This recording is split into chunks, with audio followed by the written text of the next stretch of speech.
BJP. Core committee യോഗം ആരംഭിച്ചു. കേരളത്തിന്റെ ചുമതലയുള്ള പ്രഭാരി പ്രകാശ് ജാവ്ദേക്കർ ഉൾപ്പെടെയുള്ള നേതാക്കൾ ഇപ്പോൾ പങ്കെടുക്കുന്നുണ്ട്. എസ് ശ്രീകാന്ത് വിവരങ്ങളുമായി ഇപ്പോൾ ചേരുന്നുണ്ട് കൊച്ചിയിൽ നിന്ന്. ശ്രീകാന്ത്, വിശദാംശങ്ങൾ എന്തൊക്കെയാണ്? ഉന്മേഷ്, ബി.ജെ.പി. കോർ കമ്മിറ്റി യോഗം ഇന്നിപ്പോൾ നടക്കുകയാണ്. രാവിലെ ഇപ്പോൾ ആരംഭിച്ചിട്ടുണ്ട് കോർ കമ്മിറ്റി യോഗം. ഇന്ന് ഏതാണ്ട് രാത്രി 9 മണിവരെയും യോഗമുണ്ട് എന്നുള്ളതാണ് മനസ്സിലാക്കാൻ സാധിക്കുന്നത്.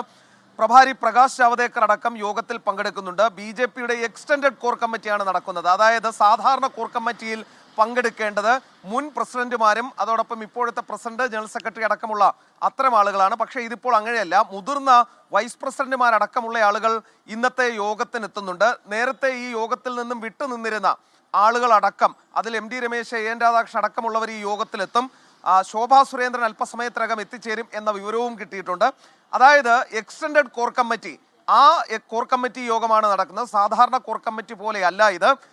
ഇതിലെ പ്രധാന അജണ്ടയായി ബി.ജെ.പി. പറയുന്നത് സംഘടനാ തെരഞ്ഞെടുപ്പാണ് ഒരു കാര്യം. മറ്റൊന്ന്, അവരുടെ മെമ്പർഷിപ്പ് ക്യാമ്പയിൻ ഉണ്ട്.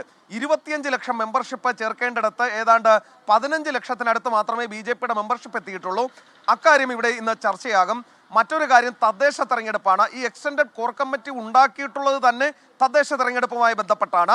അതുമായി ബന്ധപ്പെട്ട വിവരങ്ങൾ ചർച്ച ചെയ്യും. പിന്നീടാണ് ഏറ്റവും വലിയ ഹോട്ട് സബ്ജക്റ്റ് ചർച്ചയ്ക്കായി വരുന്നത്. അത് ഈ ഉപതെരഞ്ഞെടുപ്പിലെ തോൽവിയാണ്. വയനാടും ചേലക്കരയും ബി.ജെ.പി. ഭേദപ്പെട്ട പ്രകടനം കാഴ്ചവെച്ചു എന്ന് അവരുടെ നേതൃത്വം തന്നെ വിലയിരുത്തുന്നുണ്ട്. പക്ഷേ പാലക്കാട്ട് ബി.ജെ.പിയെ സംബന്ധിച്ചിടത്തോളം കനത്ത തിരിച്ചടിയാണ് ഉണ്ടായത്.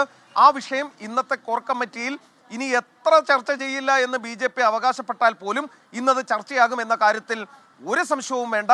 അതിൽ സംസ്ഥാന ഘടകത്തിനെതിരെ അതിരൂക്ഷ വിമർശനം നേരത്തെ തന്നെ പാർട്ടിയുടെ വിവിധ കോണുകളിൽ നിന്നും ഉയർന്നിരുന്നു.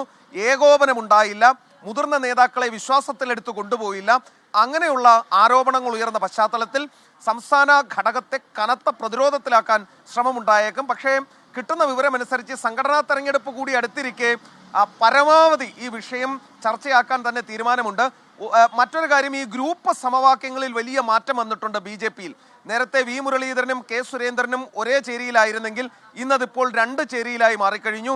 അതോടൊപ്പം തന്നെ പ്രസിഡന്റ് സ്ഥാനമോഹികളുടെ എണ്ണം കൂടിയിട്ടുണ്ട്. അത്തരത്തിൽ ഈ ഗ്രൂപ്പ് സമവാക്യങ്ങൾ അടക്കം വന്ന മാറ്റം ഇന്നത്തെ ഈ ചർച്ചയിൽ വലിയ തോതിൽ സ്വാധീനിക്കാനും ഇടയുണ്ട്. എന്തായാലും വൈകിട്ട് രാത്രി 9 മണിവരെ ഈ യോഗം നീണ്ടു നിൽക്കും എന്നാണ് കിട്ടുന്ന വിവരം.